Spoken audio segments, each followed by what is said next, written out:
Yo me acuerdo cuando yo estaba aquí en Maracaibo, era directora zonal, y alguien iba a pedir un cupo. Dice, ¿por qué usted quiere que su hijo estudie? Para que sea alguien en la vida.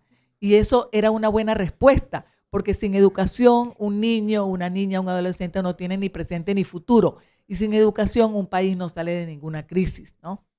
Entonces, claro, la educación, pues el derecho a la educación no es simplemente un derecho, es que es un derecho fundamental que lo requieren todas las personas. Yo me acuerdo, bueno, yo conocí al padre Velas, ¿no? Y el padre Velas decía, este es un pueblo hermoso, pero necesita educación para que se desarrolle, claro. Entonces, sin educación los talentos no se desarrollan, ¿no?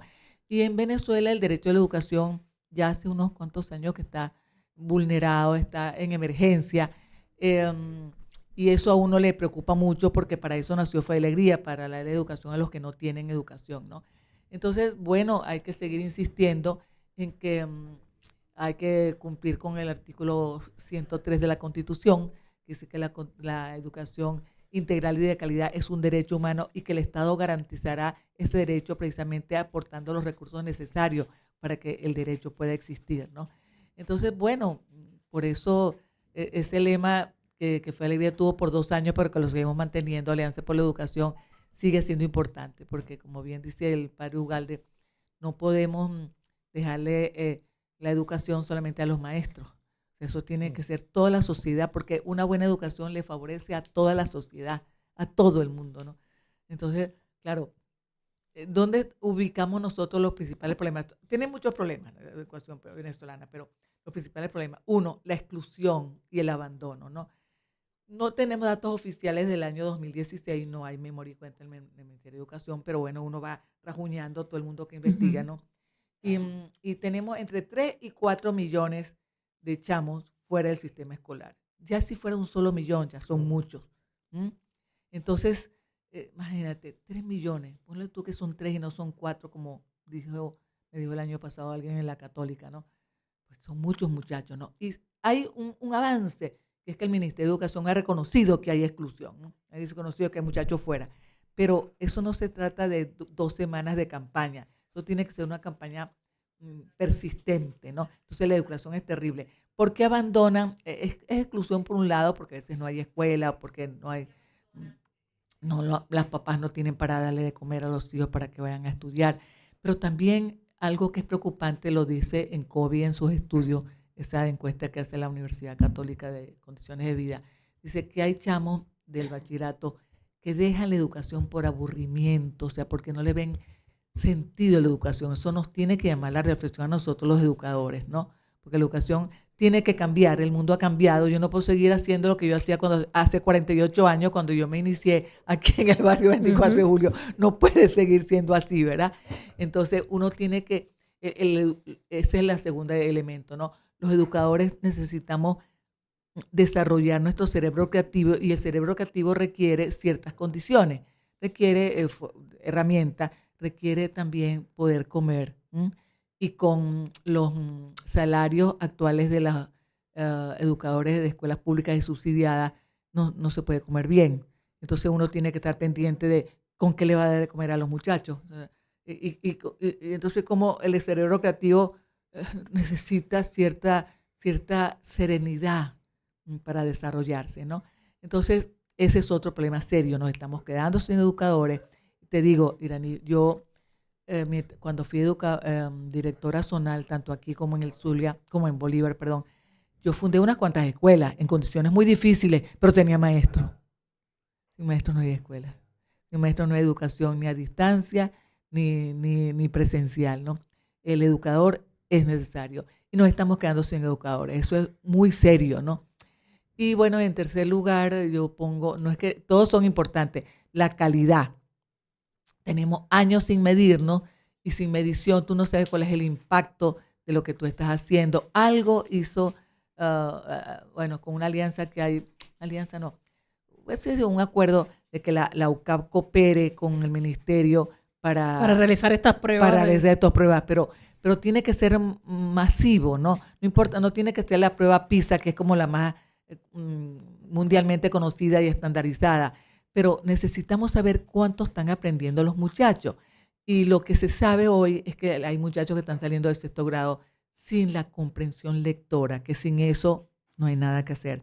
Y que están saliendo del Luisa, bachillerato sin la comprensión lectora, por eso en los 2 primeros semestres de la universidad, pues todos raspados, ¿no? Al final sufren muchísimo, se frustran. Claro, entonces es una cosa muy, muy terrible, por eso, y bueno, y hay que recordar que los derechos humanos son interdependientes. O sea, tú puedes tener el cupo en la escuela, pero si no tienes para comer, la letra con hambre no entra. Ujú. Entonces, Luisa, así hay tiene que ir. ¿cómo estás, Luisa? Por aquí, Héctor. Ah, No hola sé no- Héctor, ¿qué Hola, tal? ¿cómo vas? ¿Cómo estás? Bien, Muy, gracias. muy, muy bien. Luisa, hay como varias afirmaciones hoy, yo te las voy a poner en la mesa y quisiera que hiciéramos una valoración de lo que se va diciendo, ¿no? Bueno, tú has adelantado algunas. En principio, eso de estudiar para ser alguien en la vida, eso es una afirmación, ya tú le has dado el contexto. Otra es una afirmación que resurge mucho en los últimos años y es que los jóvenes no están interesados en aprender. Y otra es que la gente quiere un trabajo pero no quiere ir a la escuela. Otra es que la escuela se quedó, como dices tú, para tomar tu palabra, se quedó hace 48 años y no avanzó y no entiende el modelo de relacionamiento de las personas.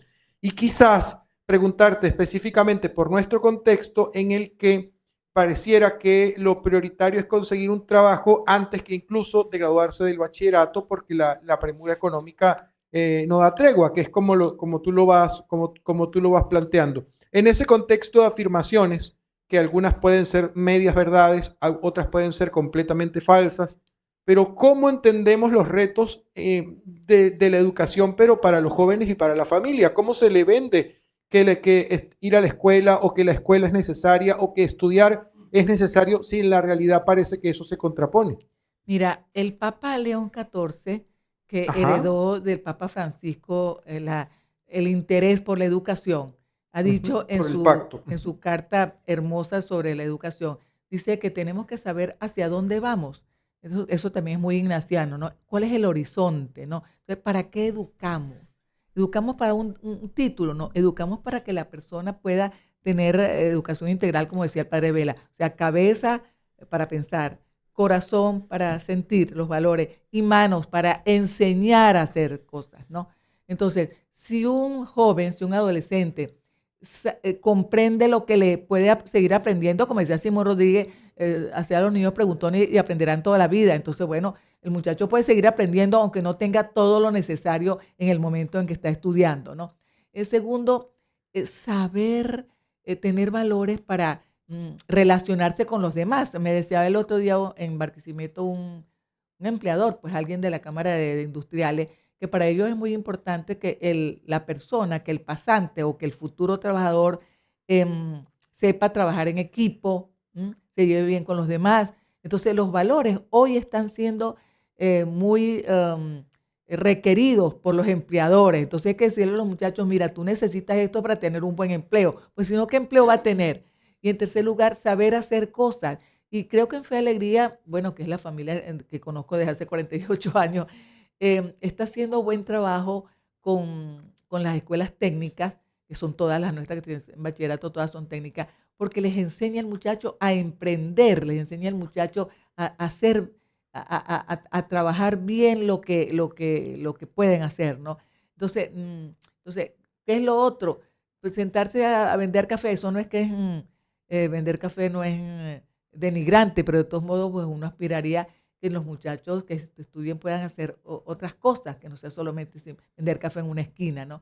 Entonces, ciertamente sin educación, la posibilidad de vida de calidad es menor que si tienen educación. Ahora, eso los educadores tenemos que sabérselo presentar a los adolescentes, porque los adolescentes son los que más están abandonando. Puede ser que un niño, la mamá no lo llevó al colegio a tiempo, ok, pero en el caso del bachillerato, es el muchacho el que dice, yo me voy porque no le veo sentido a esto. Entonces, hay que hacer un esfuerzo muy grande de nosotros los educadores. Y una de las cosas que yo planteo siempre cuando le hablo a educadores, yo trabajo con mamá y con maestros, ya no trabajo con chamo, bueno, de vez en cuando, es que hay que trabajar en equipo, porque yo sé hacer unas cosas, Iraní sabe otras cosas, Héctor sabe hacer otras cosas, entonces en Mm. equipo tal vez podemos hacer algo importante y que resulte atractivo también para los muchachos, ¿no? Y hacer, como decía San Ignacio, entrar con la de ellos para salir con la de uno, que no es manipular, como a veces cree la gente, es poder entender al adolescente primero qué es lo que tú estás queriendo, qué es lo que tú estás deseando, para yo entrar en el diálogo con él y entonces salir con la de uno. ¿Qué es salir con la de uno? Que el muchacho se forme, que el muchacho se eduque, ¿no? Entonces, bueno, los retos son de verdad muy grandes, ¿no? Decíamos al principio de nuestra conversación, o planteabas la educación como un derecho. Hay quienes le llaman derecho habilitante. Es decir, sin educación probablemente no se pueda acceder a otra serie de derechos porque no se comprenden, porque no se conocen, pero a su vez es interdependiente. Es decir, si no se cumple el derecho a la educación, si no hay derecho a la movilidad, si no hay derecho al agua, a los servicios públicos de calidad, esos tampoco permiten que ocurra y que se garantice el derecho a la educación. ¿Cómo entender esa interdependencia y qué participación tiene la comunidad educativa que va más allá de la escuela? Sí, que los derechos humanos son interdependientes es una de las características más importantes de los derechos humanos, ¿no? Y que además, como son derechos humanos, todos nacemos con ellos, así no nos los reconozcan. En mi charla sobre el ABC de los Es derechos decir, humanos. no son opcionales, no una cosa No, que exacto, si tú no. quieres, que si no quieres, sino Exacto, que no. los tienes y Cuando punto. tú naces, tú tienes esos derechos, ¿no? Aunque no sean reconocidos. Claro, hay que trabajar para que se reconozcan, o sea, para que hayan leyes que lo garanticen, ¿no? Pero también hay que saber que hay leyes que son injustas, por eso en derechos humanos trabajamos por lo justo, no solo por lo legal, porque hay derechos humanos, digo, hay leyes que son injustas, eso lo decía mucho Monseñor Romero. Bueno, pero vamos al derecho a la educación, ¿no? Si tú no has comido, no te has nutrido bien en los primeros años, el cerebro no va a desarrollarse adecuadamente. Entonces tú vas a tener después problemas de comprensión, problemas de educación, problemas de aprendizaje, si tú no te has desarrollado, no has comido bien. Yo me acuerdo, a ver, ya no me acuerdo si fue una escuela de aquí o de Guayana. Ah, de Guayana. Pasamos 5 años para fundar esa escuela y yo recuerdo que no nos daban el terreno, pero lo que le quiero recordar es que me dice la maestra, mire, profesora, estos niños de preescolar están como dormidos y los niños de preescolar no son dormidos. Entonces le hicimos la prueba de talla y peso, era que los niños estaban desnutridos. Entonces los pusimos, conseguimos una fundación que nos dio durante 6 meses una papilla nutritiva. A los 2 meses los niños parecían otros. Me decía la maestra, venga para que vea a los niños, esos que estaban todos dormidos. Y un niño de preescolar no puede estar dormido, eso no es lo regular, pues no. Entonces, bueno, necesitaban el derecho a la alimentación, ¿verdad? Ajá. Si tú no estás alimentado, entonces tú no puedes estudiar bien. Si tú no tienes, por supuesto, no tienes el local, pues tampoco, pero de todos modos, yo he fundado escuelas sin locales y eso se puede hacer teniendo maestros. Ajá, ajá. Tú Lo que no también, puede faltar es el maestro. que no puede faltar el maestro. En tercer lugar, los niños necesitan, como dice la alumna perfectamente, dicen condiciones adecuadas para salud. Si el niño está enfermo, pues no puede ir a la escuela, ¿no? Entonces, por eso los derechos humanos son interdependientes. Si a ti te falta uno, difícil acceder al otro, ¿no? Lo otro es que los derechos humanos no son intercambiables. Yo te doy mi derecho a la salud, tú me das el derecho a la educación. No. Tú tienes derecho a la salud y a la educación y necesitas ambos. Y los niños también necesitan salud para tener educación. Entonces, si bien tú decías, si tú no estás educado no significa tener títulos, eso es otra cosa. Si tú no comprendes lo que lees, tú puedes estar metido en las redes sociales, pero no tienes como el colador para saber qué agarro y qué no agarro. También hoy los adolescentes que están muy metidos con las tabletas y el teléfono y las redes, si no tienen criterios en su cabeza, pueden caer, es uno de los riesgos que Son tienen mucho hoy más vulnerables. exacto, Luisa, hay es un uno de tema los riesgos que tienen los...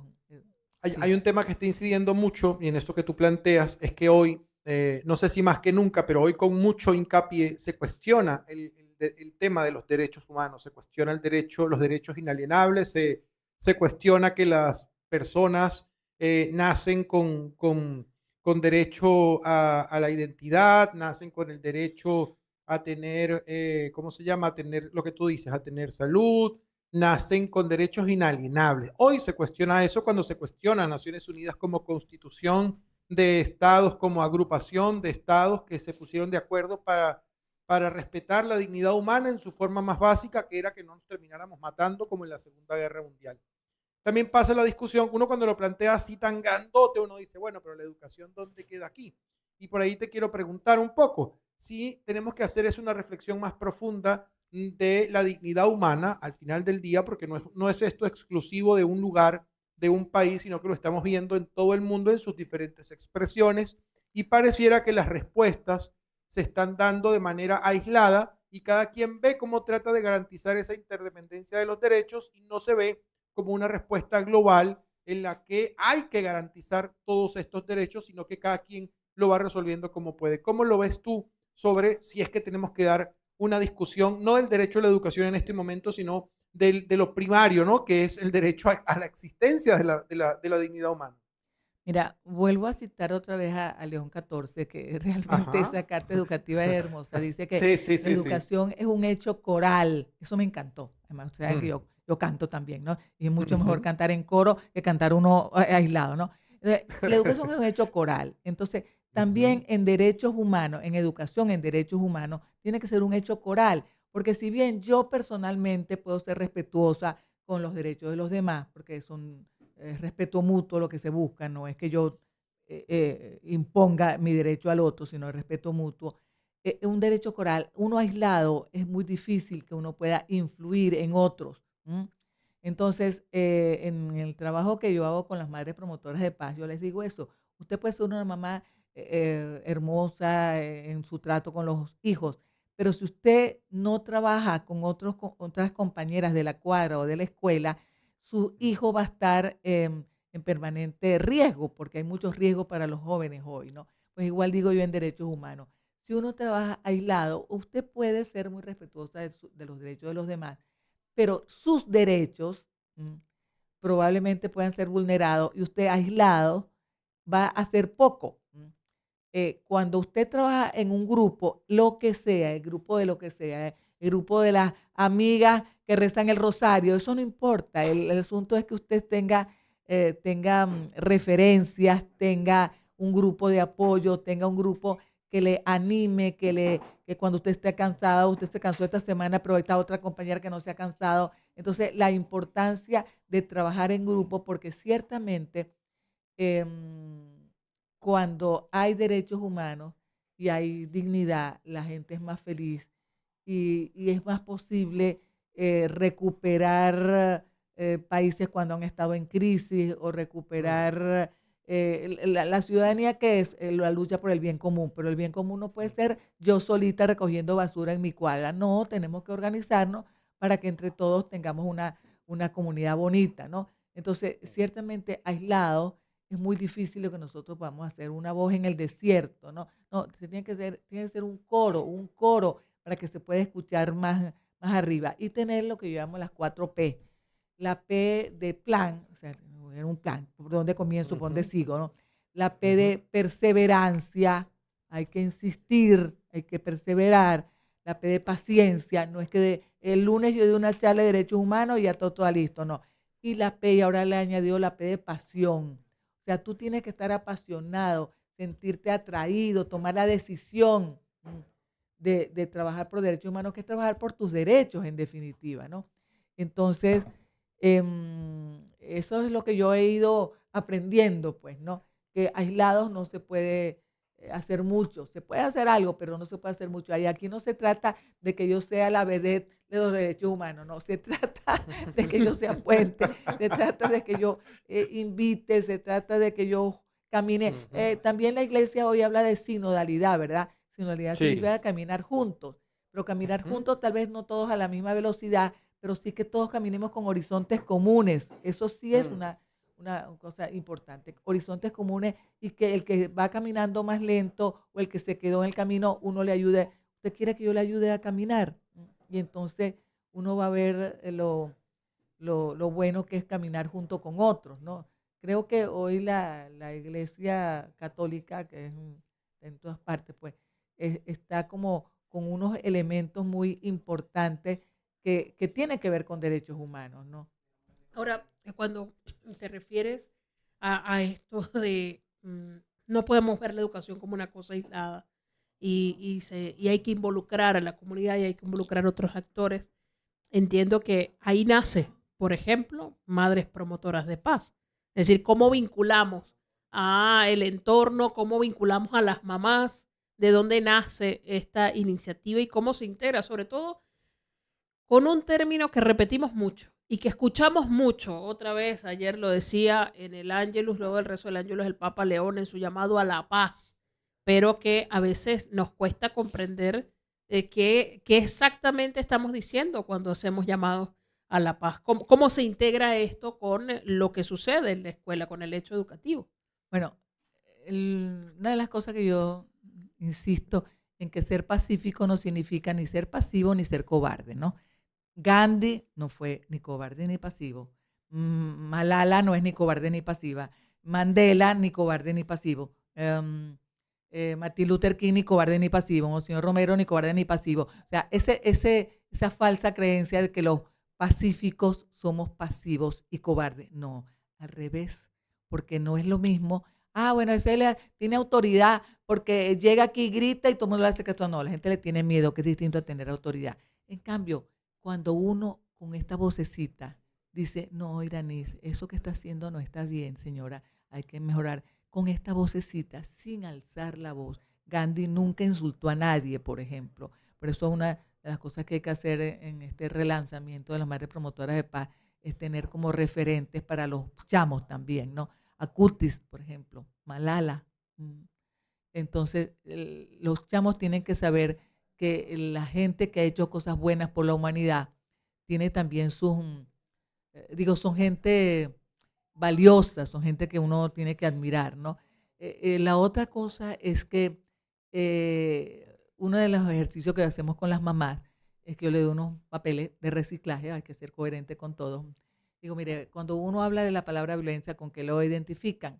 Bueno, por supuesto, gritos, tristeza, llanto, muerte, ajá. Y cuando uno piensa en la palabra paz, ¿con qué lo identifica? La cara de las mamás cambia. Ay, profe, bueno, con tranquilidad, con sonrisa, con abrazo. Y digo, bueno, entonces, ¿qué será mejor? ¿Vivir entre la violencia o vivir entre la paz? No, profe, vivir entre la paz. Bueno, de eso tratamos, ¿no? Pero vemos que hay muchos riesgos para nuestros chamos, ¿no? Entonces, es necesario comprender la violencia y saber algo que yo lo aprendí lo aprendí primero en mi contacto con los pueblos indígenas no criollizados, ya que yo fui directora de alfarería en el estado Bolívar y me tocaba ir a la selva, como yo te digo de broma, Valentina Quintero y yo éramos los únicos criollos que llevamos a esos lugares, ¿no? En plena selva, yo podía pasar hasta 3 días, Iraní, trabajando con las maestras, ajá, en una churuata, porque ahí no tienen casa sino churuata, y los niños en la comunidad jugando con los monos, jugando pelota, haciendo tareas, se asomaban, no hablaban mi idioma, yo no hablaba el de ellos, pero no tenían que salir las maestras corriendo porque estaban jalando los pelos. Yo les decía, ¿y en la ciudad eso se podría hacer? No, profe, en la ciudad, imagínese usted, todos los profesores en consejo de maestros y los muchachos en el patio, eso no dura ni 10 minutos. Pues yo podía pasar hasta 3 días en la selva, ¿m? Con las maestras dándole formación y los niños afuera en el patio no, en la comunidad, En el pues, ¿no? espacio, sí. Y entonces la violencia no es natural. Eso fue un descubrimiento en uno de los cursos que di ahorita en Barquisimeto.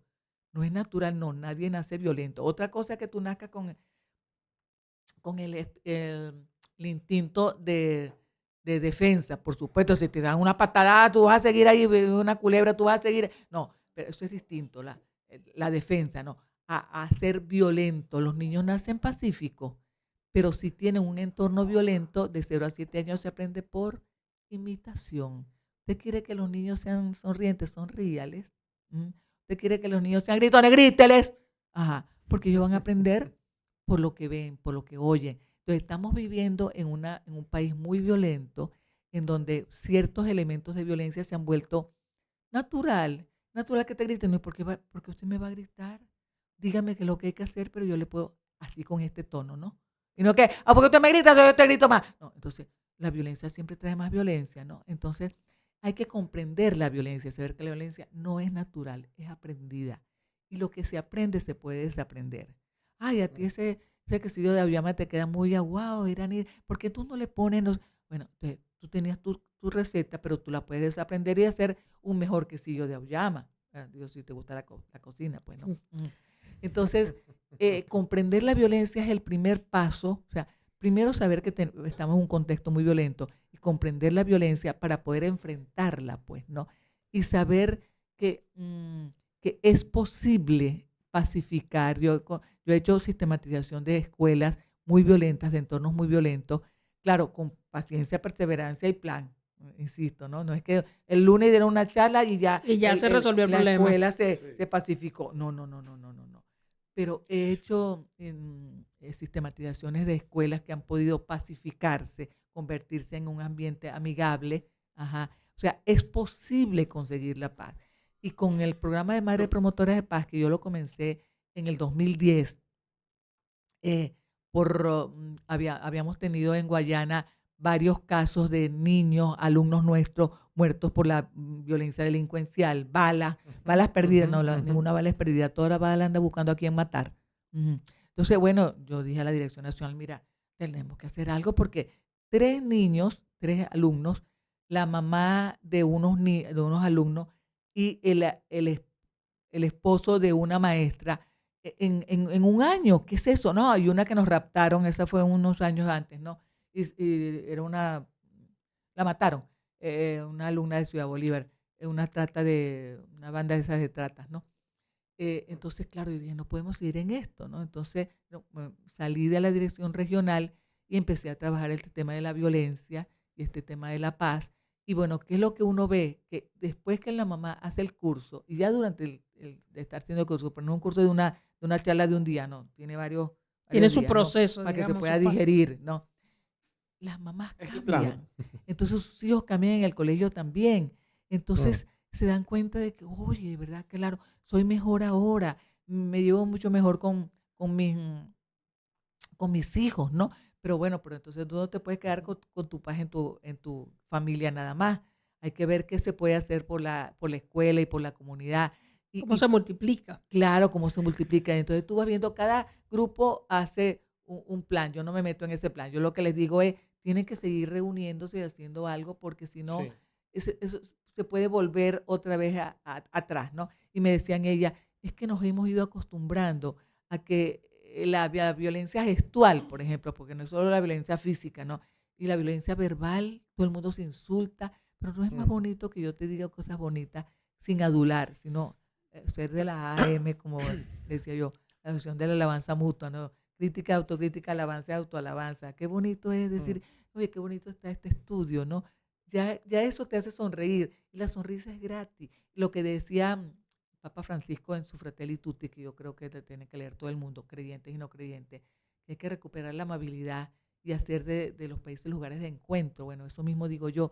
Para nosotros la amabilidad es gratis, sonreír es gratis. Yo no puedo tal vez cambiar la inflación, pero puedo ser amable con la señora que me vende las frutas en la esquina. Y entonces la señora me sonríe también, porque la sonrisa se contagia, ¿no? Entonces hay muchos elementos y eso lo aprendemos, lo enseñamos en los grupos de madres promotoras de paz, ¿no? Entonces, bueno, de eso se trata, de poder promover la paz, pero no yo sola, sino con mucha gente, ¿no? Luisa, justamente te quería preguntar por algo que es de lo colectivo, pero también lo individual. Arturo Sosa el otro día estuvo por aquí y hubo un conversatorio con docentes y con gente que hace parte de la compañía en Valencia, en España, y el director de las escuelas San José, que es la escuela de la compañía, le preguntaba en este conversatorio a Arturo qué esperaba él de quienes participan en las obras educativas de la compañía en el mundo. Y yo pensé que iba a decir, bueno, como Don Bosco, ¿no? Buenos cristianos y honrados ciudadanos. Pero Arturo, muy venezolano, dice, mira, yo lo que aspira la compañía de Jesús es que sean buenas personas. En principio, que sean buenas personas. Y segundo, que tengan memoria. Claro, se lo decía a un auditorium en el que había, por supuesto, mayoritariamente gente española, y lo decía por el hecho migratorio, porque él citaba una historia lamentable en la que niños que no han logrado, a pesar de que sus papás han logrado una adaptación en sistemas laborales, los niños no han logrado tener adaptación en los sistemas escolares porque la violencia escolar, la violencia esta que tú apuntas, física, verbal, la violencia hacia el migrante, no hace que los chamos puedan concretar una adaptación especial, ¿no? Sobre todo él se refería a niños ucranianos, a niños, por supuesto, venezolanos que viven y que sufren estos temas de violencia. Para ti, y revisando estas palabras de Arturo, ¿qué significa o cómo se traduce en el contexto venezolano esas dos cosas? Uno, ser buena persona, creo que acabas de hacer una descripción, pero quizás se puede profundizar un poco más. Y en nuestro contexto, ¿qué significa tener memoria? Porque memoria quizás para los españoles es saber que ellos también fueron migrantes y que en algún momento los recibieron y los acogieron en otros lugares. Pero para nosotros, ¿qué significa tener memoria educativa? Bueno, mira, en primer lugar, recuerdo cuando Arturo vino a Venezuela, primera vez que Ujú. venía, Sí, sí, sí. él insistió en las universidades católicas que más que los títulos eran importantes que fueran ciudadanos. Y lo mismo digo yo. Ujú, Bueno, por cierto, ujú. Arturo cumple años este mes, tiene más años que yo, él tiene más canas que yo, que él es más viejo que yo. Ajá. Pero o sea que estos no son canas, estos son ideas luminosas que uno le salen cuando tiene que Total. enfrentar retos. Porque Arturo tiene más canas que yo, porque bueno, porque ha tenido que enfrentar más retos que yo, tenía que comprender eso, ¿no? Arturo cumple el 12. Bueno, pero no estamos hablando ahorita de Arturo, estamos hablando de lo que Arturo dijo, ¿no? Pero verá la Em, entrevista, seguro que verá la entrevista, porque cuando me vio con la camiseta de Fe Alegría ah, me reconoció no, ya yo por le la tengo su radio. estrofa ya para su cumpleaños, se lo voy a mandar. Ah, bueno, Pero bueno, ok. pero vamos a qué significa ser buenas personas. Bueno, ser buenas personas significa que tiene que ser buen ciudadano. Yo digo que la escuela hoy necesita tres ejes transversales. Educación para la paz, para la convivencia pacífica. Yo te respeto a ti, tú me respetas a mí. Tener habilidades para la convivencia pacífica, eso también se aprende. Educación para la ciudadanía. Desde el inicio del primer día de la educación inicial, el niño tiene que saber que tiene deberes y derechos. Deberes para cumplirlos, derechos para defenderlos. Y paulatinamente ir asumiendo esos derechos, pero cumplir con sus deberes también, ¿no? Entonces, ser buen ciudadano. Y en tercer lugar, educación ambiental. ¿Por qué? Porque estamos acabando con el planeta y lo único que tenemos. Todavía no se sabe si hay vida en Marte, entonces tenemos que cuidar este planeta. Entonces, esos tres ejes transversales son necesarios y eso no se aprende en las tabletas. En las tabletas te puede dar alguna información, pero eso se aprende con la relación. Una de las principales funciones de la escuela es aprender a convivir.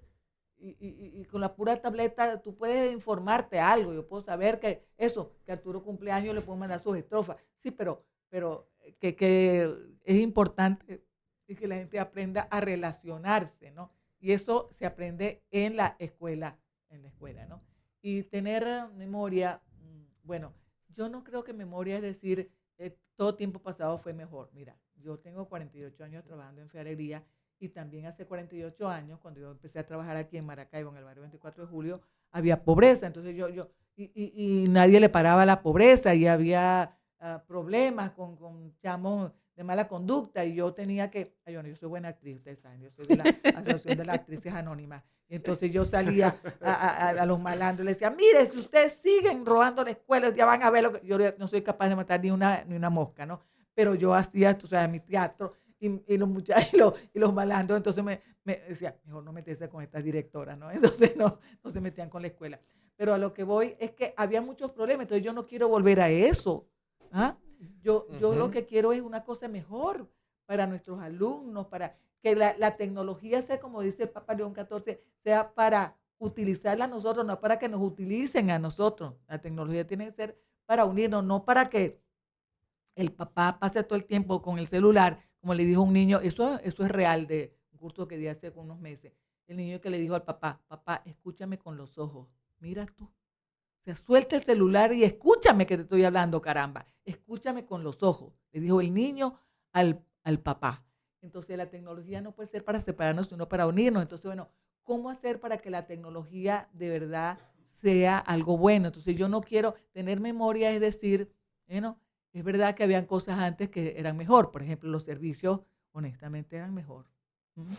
Para ir cerrando este diálogo que hemos tenido con Luisa Pernalete, educadora popular, además parte del equipo del Centro de Formación e Investigación Padre Joaquín de Fe y Alegría, vamos a disfrutar de uno de sus talentos, de una de sus herramientas preferidas para llegar también pedagógicamente a otros lugares. Quizás a veces no se recibe la atención por los mecanismos tradicionales, entonces hay que inventarse unas alternativas, y la profesora Luisa en eso ha sido experta también, en buscar alternativas, actuando, cantando, tocando, haciendo lo que haga falta para tener la atención. ¿Qué nos trae hoy, profesora, para despedirnos? Bueno, mira, yo después de esta entrevista tengo el morral del educador popular en Fe y Alegría, entonces, por supuesto, traje una de mis herramientas muy necesarias, que es el 4, ¿no? El 4 ha servido, la música sirve para pacificar, sirve, es un lenguaje universal, aunque tú no sepas mi idioma, pero yo puedo cantar. Entonces voy a dar un par de estrofas. Yo no hago música, yo hago estrofas, pero busco música por ahí, no con inteligencia artificial, pero... Entonces, cuando tuvimos el lema ese de Alianza para la Educación, yo hice unas estrofas. Voy a cantar una sola estrofa. Adelante. Necesitamos la gran alianza para educar y dar esperanza. Necesitamos la gran alianza para educar y dar esperanza. Que vengan los empresarios, también universidades, periodistas y influencers. También las autoridades, periodistas, los influencers, también las autoridades. Necesitamos la gran alianza para educar y dar esperanza. Necesitamos la gran alianza para educar y dar esperanza.